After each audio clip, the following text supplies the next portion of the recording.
Hey everybody, it's Rich. I'm joined here today by with James Brabenec. He has an amazing story, and I wanted to share it with everybody. We became friends on Facebook, and I discovered that he actually reversed his prostate cancer. I should say he's in remission, and he switched to a plant-based diet. But I don't want to get too far into the story yet. I'd rather him tell you the story. So welcome, James, if you want to do a brief introduction. Hi, Richard. Thank you very much for having me today. I tell you, it's an absolute delight to get to speak with you as well as all the people who are online. Just to give you a little bit about myself, I am 60 years old now. I found out that I had prostate cancer in 2016. And a little bit of background, I met a woman in 2014 who we just hit it off from day one. And we got married in April 24, 2016. I may have just goofed there. I didn't find out about prostate cancer in 2016. We got married April 2016. In early 2017, we were planning on having a romantic getaway for our first anniversary. But 3 months before that, I had a blood test, and that started the ball rolling in terms of prostate cancer for me. Yeah, that was my first question, actually, about your diagnosis. Was that a complete shock when that happened? Well, what happened was I just had an annual blood test done, and the doc said, hey, the number with your prostate gland is a little bit off. Without getting into too much detail about it, it's called the prostate specific antigen. And if the number is 4 or lower, everything's great. My number was 5.5. And he said, you should probably have a biopsy done just to make sure that there's nothing going on. So I had the biopsy done in March. April 4, 3 weeks before we were going to have our fantastic getaway, we're sitting down with the doctor and he says, you have prostate cancer. Uh-huh. And I'll tell you, hearing the word cancer is as bad as it sounds. Yeah, that's got to be scary. I can't imagine. I walked outside and I swear the sky looked paler. I'm thinking, am I going to be around for my anniversary? Am I going to be around for my birthday in June? I don't know what's going to happen with my future. The fortunate thing about it for me was the prostate cancer was low risk.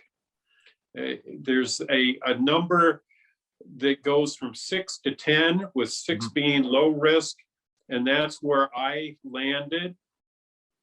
We got a second opinion from a prominent teaching hospital, and they said actually it was intermediate, which was a little bit more scary. And they said, here's what we can do for you. We can give you a radical prostatectomy, which sounds just as bad as which is just as bad as it sounds. Or we can give you radiation.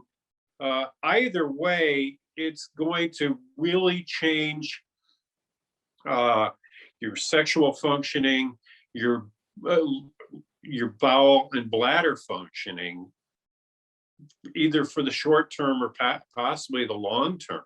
Wow. Here I am a year after getting married to the woman of my dreams, and my thought is none of that sounds like something that's going to work with my lifestyle right now. Of course. That's a tough choice to have to make. Yes. And so we got a third opinion from another hospital, a prominent facility out on the East Coast. And the doctor out there said, no, it is low risk cancer. So because of that, it gave me some time to get out online and see if there were other options out there of how to treat my prostate cancer. I gotta say, I'm glad you did your homework because I'm the same way with things. Like with my blood pressure, I like to do my homework and make sure before I do anything. And sounds like you're the same way. Yes. Yeah. So what was your diet like at the time of diagnosis? Did you have the standard American diet? I pretty much did. I had met a woman back in 2012 who was a good friend of mine who was a vegan and introduced me to the idea of eating plants. But she was a vegan. She wasn't a whole food plant-based eater. Yeah. Which are two different lifestyles in a sense. Definitely. Yeah. I didn't totally jump on board. I still ate meat. I still ate cheese. I still indulged in a lot of treats like ice cream and chocolate and energy bars and things like that. So I was not eating a healthy diet, no. Right. So when you heard about radiation, your choices there, were you leaning toward one or the other, or did you just want to do more research first? Did you not even want to consider either one? Well, I laughed about the prostatectomy because I said, you're going to take out the gland, you're going to take out the surrounding tissue, you're going to check for cancer. If you don't find any, are you going to put back in there? Yeah. Right. Yeah. And they said it doesn't work that way. Mm-hmm. Either way, both options sounded horrible. Yeah. I actually found a third option that really doesn't have direct bearing with eating plant-based, but what it gave me was another route to take should I need to have something done eventually. Mm-hmm. So that's what I'm thinking on. Right. And briefly what that is, it's a laser treatment that pinpoints the cancer and burns it out. I see. Without destroying a lot of the surrounding tissue. So I know you didn't do that option either. Tell us about how you discovered the plant-based diet. Well, I started going out online and I found a website that provides educational material and support to people with serious diseases. And there was a whole range of problems out there, diseases. I found a prostate cancer page, and on that page, I began seeing people talking about Dr. Michael Greger and his book, How Not to Die. Yeah. And I thought, a plant-based diet, that sounds really interesting. It sounds like something I could do. I kind of had a little bit of awareness of it already. And so I bought the book. I got the online version so that I could listen to it during my daily commutes. Right. And I really gathered in a lot of information about it. My only problem was the year before, my wife and I went with family up to Alaska. We wanted to catch healthy wild salmon. And we caught a bunch of it. And so our freezer was stuffed full of healthy salmon. And I had to tell my wife, honey, I'm thinking about just eating plants for the next 7 months. 7 months down the road, I was going to have my annual MRI. And I said, I want to try this plant thing out. If it works for me, I'll keep doing it. If it doesn't work, well, let's have a fish dinner. So I noticed one of your other questions that you wanted to ask me was, what kind of results did I notice with the plants? Yes, definitely. I started August 29, 2017, and it's a date that I refer to as my rebirth date. Yep. Because I just took a radical transformation a change in route of my life when I started eating plants. So And you didn't take it slow then, I take it. You just went fully on board that day. I was on the diving board trying to decide what to do, and I jumped into eating plant-based. Right. I did not go about it. I went in 100% all the way. Right. And one of the first things I did, it's funny now, I went down to the store and I bought a bottle of protein powder because I was like, what am I going to do for protein? Of course. Yeah, the classic question. Yeah, and that protein powder ended up feeding the lawn in the backyard, because once I started eating a variety of plants and learning that if you eat a variety of fruits and vegetables, you're going to get plenty of protein. That's going to be your last concern that you have. Exactly. And I've been doing that 52 months now, and I never think about protein. I never give it any thought at all. Yeah, me neither. And Yeah. I still get the question to this day, where do I get the protein? It's the most common question I think people ask, and it's crazy. Right. Yeah. And so you were asking about what kind of feedback did I get? Yeah. I started the end of August, and in September, I was going to have another blood test done. And that number, which was 5.5, and then it had jumped up to somewhere around 6, and then it had jumped up into mid between 6 and 7. I had the blood test done, and that number dropped down to about 4.5. That's great. That's great. And that was exciting. And then in January, it dropped again a little bit further. And then in March, we went in for the annual MRI.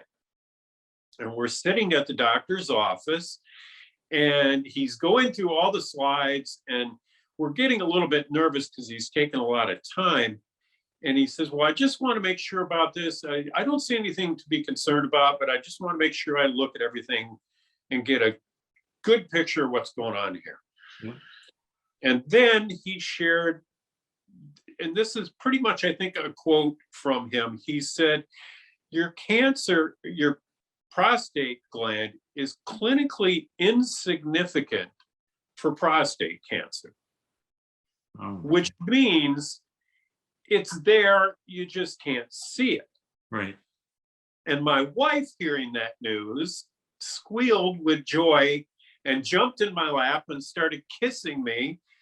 And the doctor, she then realized, gosh, the doctor's in the room, and she gets kind of embarrassed and apologizes. And he said, it's okay, because I don't often get to share good news with my patients. Yeah, that is awesome. I can't imagine. That must be the best news you could ever hear in your situation.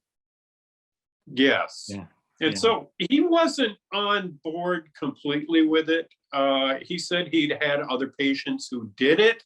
Mm-hmm. In his estimation, it wouldn't stop the prostate cancer, but it would slow it down. And that has happened. I mean, I haven't had any treatment done now for 4 years. And I keep an eye through these periodic blood tests and an annual MRI to see if there's anything to be concerned about. But my prostate cancer has stayed tiny. And I'm convinced that maybe the reason he hasn't seen it stop or reverse cancer before is maybe the men who displayed it to him weren't into it 100%. Maybe they had cheat days. Maybe they occasionally had a hot dog. And they could have been vegan or something too, eating the processed foods too. Yeah. There's no way to know if they were 100% compliant. So you're absolutely right. So did you stick with the same doctor after that, or you have the same doctor? Yes. Yeah. Yes, I have the same doctor. He's the man who would do the laser treatment if needed. He's an exceptional doctor. I have complete respect and admiration for what he does. Yeah. And so he's my man. Right. Did you notice any changes when you were doing the diet, like how you felt? Did you have more energy, or what was your experience like?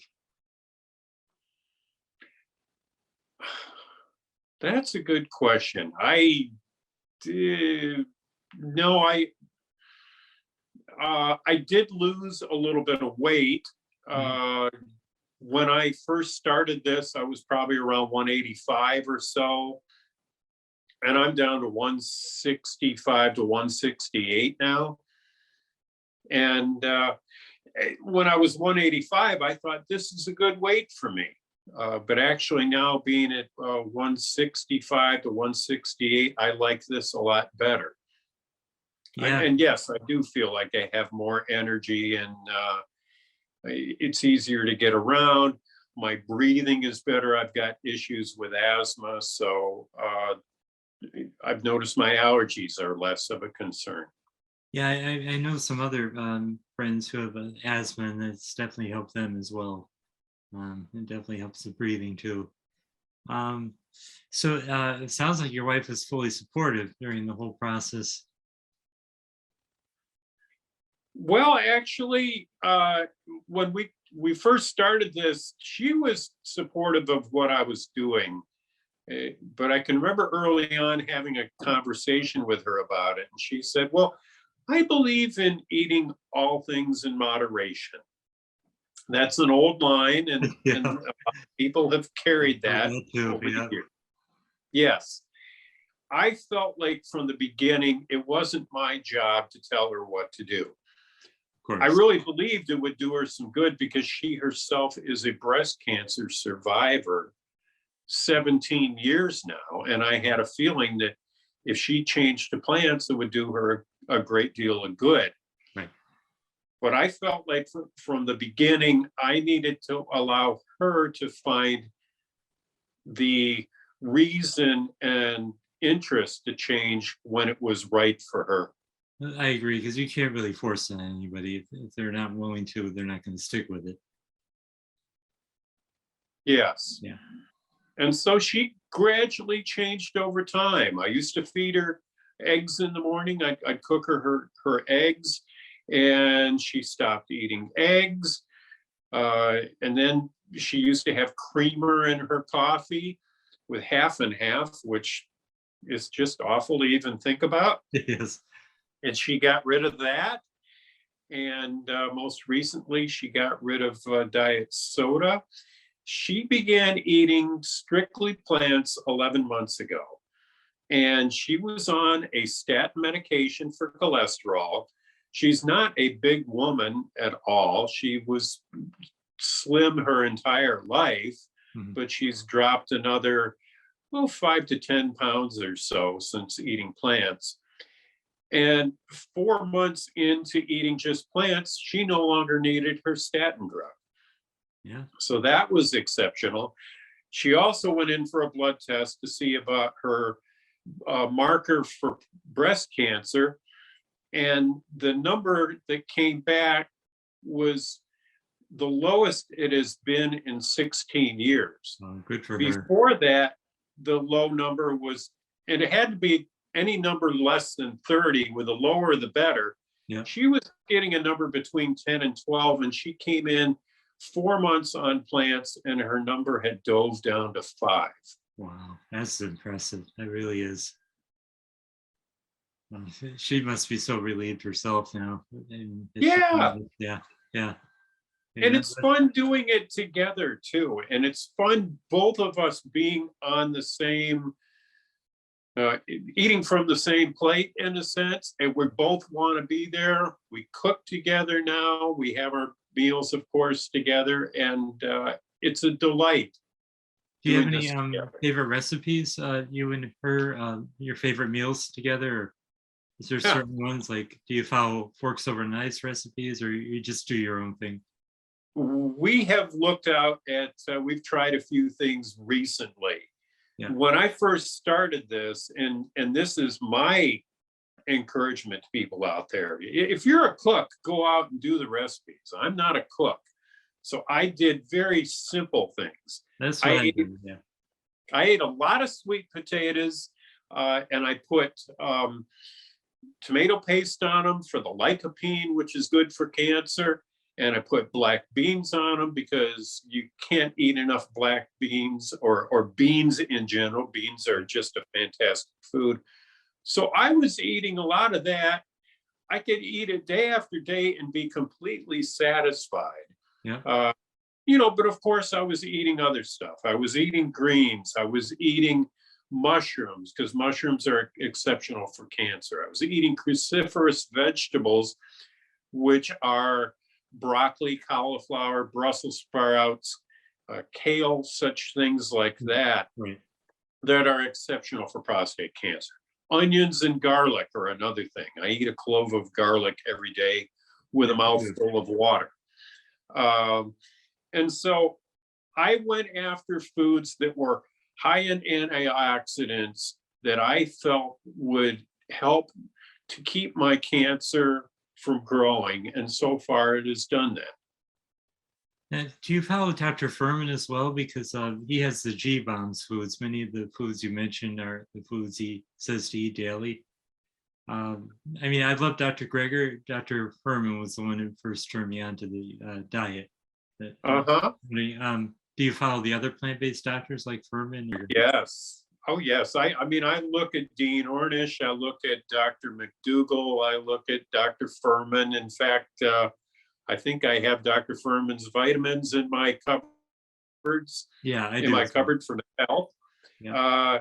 There are a lot of exceptional men, and there are a few women out there as well. And it's the women that I kind of lack on. I'd like to have more names of women that prescribe the plant-based eating. Yeah, they need to be out on the top of my head. More. Yeah, they're kind of on the back burner with the. I wish there was more of them, like out there. I mean, there are, but they're not as popular as like Dr. Greger, Dr. Furman. You're right. Yes. So do you have any advice for someone who's thinking of going on a plant-based diet? Like, so I know some people may be thinking of it, but it usually takes a disease to wake people up, unfortunately. But what is your advice out there for those listening that are thinking about it? Well, I became aware of plants way back many decades before I finally started eating them. I had a vague understanding of eating plant-based way back when I was 19 years old. But back then I thought I was bulletproof. I thought I could eat whatever I wanted. I'm 6'3". Most of my life I weighed around 180 pounds. And I thought I can eat whatever I want and it doesn't seem to have any effect on me. Well, I'm living proof. You eat whatever you want, eventually disease will catch up with you. Yeah, absolutely. Did with me. I really believe that eating a plant-based diet is the best thing for our health. It is also the best thing for the health of this planet. And I heartily encourage anyone who is a young person to maybe you go out and look at the documentary, The Game Changers, or maybe you look at the documentary Forks Over Knives. Get out online and talk in some of the communities with people who eat plants and find out from them how it is transforming their lives. It is not a difficult way of eating to follow. And thank you for saying that. You can make it hard or you can make it easy. Exactly. And either way, it'll work for you. Exactly. I mean, I think that's a common misconception is so difficult, and it doesn't have to be. I wanted to end with a sort of a fun question. What is your favorite fruit and vegetable that you found after changing this diet? Is there one go-to food that you just absolutely love each day in each group? They're all good, but I'm just curious. I love white button mushrooms to start off. And the thing that is so cool about them, before I started eating this way, you dump in the olive oil because you got to have some fluid in the pan. No, you don't. You can cook mushrooms and they will cook in the fluid that is within them, and they taste so good. They're just exceptional. I love eating steamed Brussels sprouts. I steam all my vegetables now. And as far as a fruit, I guess probably wild blueberries are my favorites, or cranberries, oddly enough, because both of them are exceptional for cancer. And cranberries, I never thought I would eat those things before, but now, I don't pop them use in my any mouth. sugar. I mean, it's bitter, yes, but I don't mind it. It's so healthy. I really enjoyed this interview, and I'm hoping that your story, because I know I was inspired hearing your story. I hope it inspires a bunch of other people, because I really believe in this diet, that it really can transform lives. And somebody like you, you can get healthy, and you're proving that to the doctor, and you're proving that to everybody you share your story with. So I appreciate your time sharing with us. Thanks, Richard. I'd just like to say one last thing. There is a Facebook page whose exact name escapes me a little bit, but I would just like to say, if there's any men or women out there that are dealing with prostate cancer and are looking for a little bit of support or help in figuring out how to incorporate plant-based eating into their treatment plan, they can contact me on Facebook, James Brabenec, and send me a message, and I will gladly give you that information. Well, thank you. And that'll help a lot of people, I'm sure. Okay, thank you, and I wish you continued success, and I hope we keep in touch too. I'd like to hear how you're doing further down the road, and much success to you.